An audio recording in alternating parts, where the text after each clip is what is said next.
Boy, the conditions now that we're having do not help. Excessive heat warning right now, Evan.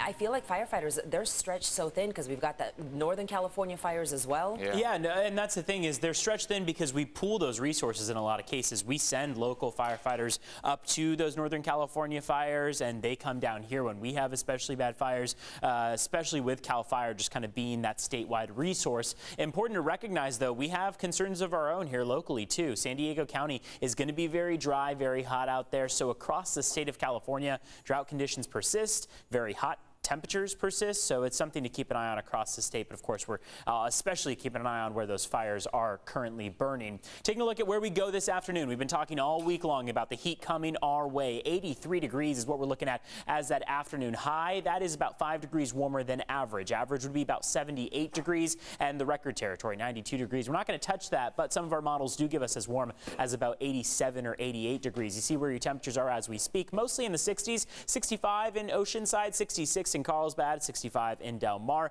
These temperatures are going to gain another about 20 degrees or so in many cases, especially inland, where we're pushing toward another 30 degrees or so compared to the 63 in Poway that they're at now. They're going for the low 90s and mid 90s. Areas like Ramona could be hitting the upper 90s with a high of 97 degrees this afternoon. Air quality, something that we've been talking about all week long, thanks to the smoke from wildfires drifting towards us. Mostly in the moderate range. You can see how those numbers on the air quality index are in the 80s from Carmel Mountain all the way down through Chula Vista. Otay Mesa, 86 on the air quality index, 102 on the air quality index for Alpine. That keeps us in the unhealthy for some groups range. If that number jumps up above 150, that's when we move into the just plain unhealthy territory. And of course, even El Cajon, they're at 50, but if they move to 51 even, just one more point on that index, they'll be in the unhealthy for sensitive groups range, or at least the moderate range. Then they'll move into the unhealthy for sensitive groups range. Here's the view outside. You can see how we have some high clouds out there, also some haze and low clouds from the marine layer.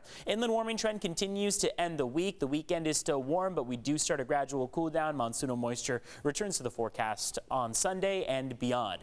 So here it is, the map of what we'll see this afternoon. How warm is it really going to get? The big question everyone's asking. Well, here's what you got along the coastline. You still have the upper 70s and low 80s, but 82 for San Diego and Oceanside, 87 in Vista, 91 in Fallbrook, 95 for Escondido, 96 for Ramona, El Cajon, Alpine. Very warm temperatures, again, in some cases 10, 15 degrees above normal for this time of year.